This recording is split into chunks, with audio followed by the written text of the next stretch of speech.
So we're actually gonna follow up within not even an hour of the Move podcast episode number 13 with a Human Game Console podcast episode 14. Now, you can tell quite a bit since the Move podcast episode 13. There's a bit of projection in that 7 minutes. That's kind of like, yeah, he's trying too hard to be flared and no, I mean flare full, but not end for flared. That sounds like that sounds like as bad as kind of is. I don't know. Trying too much hard to be casual and not on edge, which again I was still projecting, so it was like okay, but maybe he's not on edge anymore, but he's still kind of going through something. I kind of am basically, you know, bad days happen, good days happen, but it's like I'll say right off the bat as part of the Human Game Console podcast episode 14. I'm not trying to be something dumb about that. I'm not trying to sound mean. Well, like one thing I have learned today, in spite of the good and the bad things happening lately, is that I managed to fulfill one of my own prophecies, which was that I wanted to learn how to embrace the negative in a realistic way. I was tapering into it barely with the Soul Eater anime edited clip and the song from the Carrot Creamer thing and some of the videos from before that. Just barely tapping into that positive negative counterbalance duality thing. And I was saying in some of those videos, I hope I know how to embrace the negative because all I can do is taper into it bit by bit for now.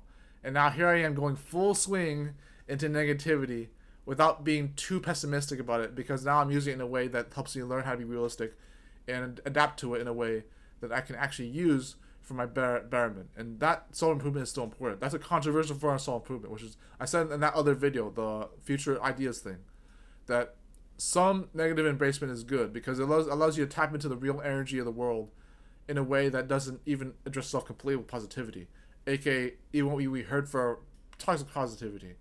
So for this 14th episode of Human Game Console, I'm going to talk about balancing between being your true authentic self and improving yourself to change for the betterment of everyone, including yourself.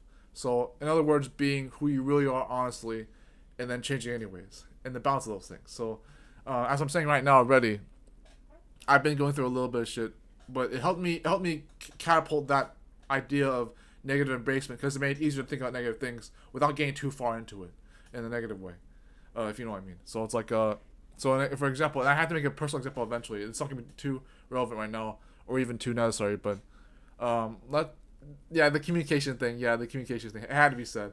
For the longest time, people have the greatest idea that eternally speaking and even in the moment speaking, for an infinite amount of years of knowing people in a certain amount of time of being alive and even a certain amount of time being eternity, they're going to always be right about something that they knew about the entire time since.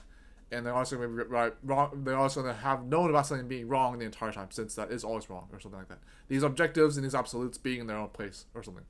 So, in turn with the communication thing, sooner or later, I delved into this a little bit with not the laws and rules video, or not the not so much the you are who you become, or who you're around, or who you're around, the 5 people you're around, or even the people you listen to, or the things you adapt to, whether it's objective or subjective, and all that. I've done communication related episodes of the Human Game Console podcast, but like I'm reiterating this topic for its own reasons, but. So again, sooner or later, I will have to change who I am as a person, not just because I'm human, but because I actually want to be a better person anyways. And that's going to suck and be discomfortable anyways, but getting out of that comfort zone helps a lot. Being the person who will change, because very few people, plot twist, very few people ever actually change, whether you'd like to believe that or not. And it's like it is a very hard ordeal to actually go through change and not just talk about it.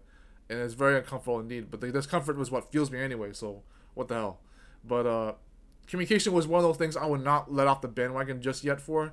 Not even if that bandwagon had good intentions. And it's like, yeah, obviously I'm a very stubborn prick in my own way. I'm a very arrogant person. I'm a very disingenuous person for assuming that just because I know an answer to a very beautiful treasure doesn't mean I don't have to change anything else about myself. That's very selfish and not something I lost anyways. But for me to have the treasure of knowing I could be myself and still want to change, that's beautiful. There are some things I had to give up other than communication that sucked. It was like, yeah, I knew what I was doing with these things and I still had to give them up.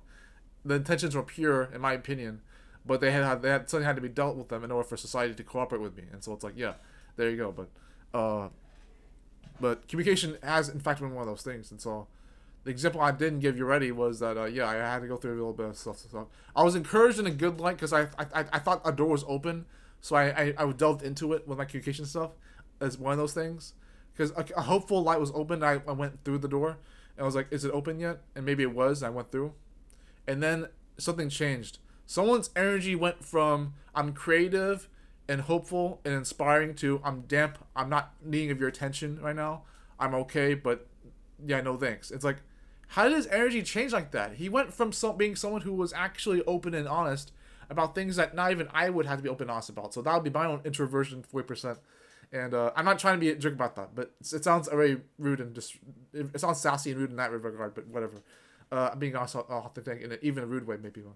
But his energy went from I'm open about this, go at me if you want to, but I didn't say that right away, so maybe that's a bit of a put words in his mouth or straw man. But as some other people, my friends have said years before, obviously, and even the too deep in the like this video as well as people see, I do have projections, I do have traumas, and that those kind of coming about in very subtle ways, and they're coming out here because I'm trying to be honest about them, but it's like they're coming out here, and I know that in the hindsight of no necessary 2020, but it's out there, so it's like yeah, but I don't have to do stupid shit like dox my information or things like that. I don't have to do anything illegal. So what's so bad about me? It's because I haven't changed certain things I should have already changed. But there's traumas related to them that I need to unwind over time, or else I'll never get any better about them, even if I change them for the better anyways. Because changing for the better may be good for everyone else, including myself. But if I haven't unwinded the traumas that are related to those things, it's not going to be any better. It's going to make me feel like shit for something that was already better. It's like, what's the point? It's like, if it's not even consensus with me or everyone else, then why can't we get this consensus with just myself? It's because some people have been negotiating that anyways. Like, just because it benefits me doesn't mean it benefits everyone else all the same as well. So it's like, anyways, the example I still didn't give is that this energy went from I'm opening this opportunity without meaning to make it like that strawman wise to what are you doing? I'm actually just being myself, and I'm not even concerning you. And I do make those connections. Honestly, I do make those connections where I'm like, wait, weren't they open a second ago? And they're not. No, they're not. No, they didn't have anything to do with me. So it's like they were open in front of my spiteness, but it had nothing to do with me. It didn't have to be an overbearing, compassionate, romantic thing that had nothing to do with me or them.